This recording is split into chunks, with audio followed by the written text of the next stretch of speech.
Audio call যেটাতে স্পষ্টভাবে অপর পাশের লোকটা বলছে যে ও তো আমার ফোন ধরবে না, এবং সে আমাকে কল করে নাই, অন্য একজনের ফোনে ফোন করেছে।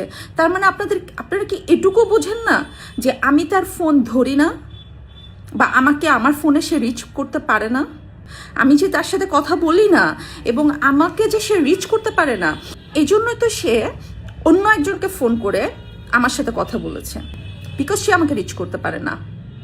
আমি লিটারেলি তাকে কলে ব্লক করে রেখেছিলাম।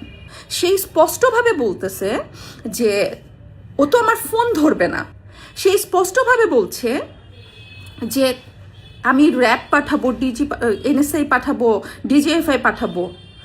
কেন পাঠাবে?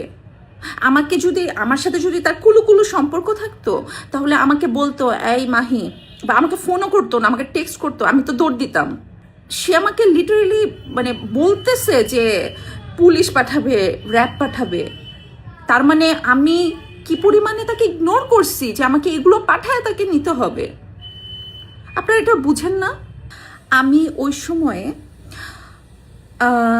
আমি যাদেরকে চিনি, যারা পাওয়ারফুল ছিলেন, যারা আমাকে হেল্প করতে পারতেন, আমি প্রত্যেকটা মানুষকে বলেছি যে উনি আমাকে ডিস্টার্ব করছেন, উনি আমাকে ফোন করে এগুলো বলছেন, ওইটা বলছেন, এভাবে থ্রেট দিচ্ছেন। আমার কলিগরা আমাকে ফোন করে বলেছে যে শোনো, রাত 11টার পরে যদি আমরা ফোন দিই, কারণ আমার এমন অনেক কলিগকে দিয়ে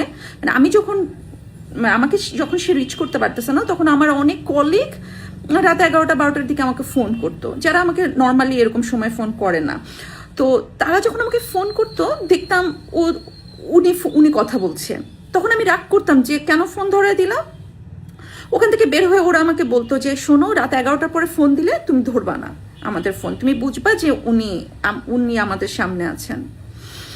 তো আমি এমন কারো কাছে নাই, আমি যাই নাই, আমি সাহায্য চাই নাই। আমি বলেছি যে উনি আমাকে ডিস্টার্ব করতেছেন, উনি আমাকে থ্রেট দিচ্ছেন।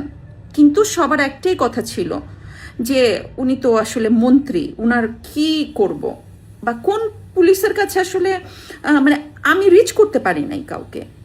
সে সময় মাননীয় প্রধানমন্ত্রী শেখ হাসিনাকে আমি রিচ করতে পারি নাই। তার যদি সম্ভব হতো আমি তাকে রিচ করতে পারতাম, আমি তাকে ফোন করে বা আমি তাকে টেক্সট করে জানাতে পারতাম যে এটা, অবশ্যই তিনি তখন ব্যবস্থা নিতেন, আমি বিশ্বাস করি।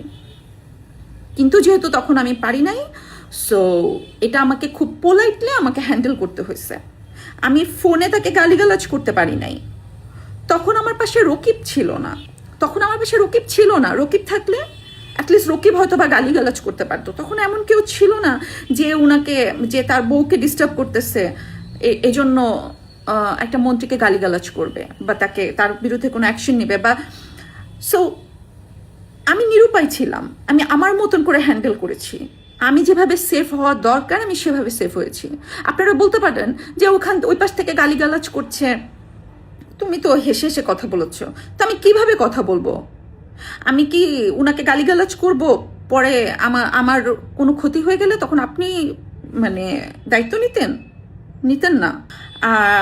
আমার মনে হয় যে আমি তারপরে যতটুকু শুনেছি, খবর পেয়েছি যে আমাদের ফিল্ম ইন্ডাস্ট্রি বলেন, নিউজ প্রেজেন্টার যারা আছেন, সিঙ্গার আছেন, এমন অনেকে আছেন, অসংখ্য নারীরা তাকে দ্বারা বুলিং হয়েছে।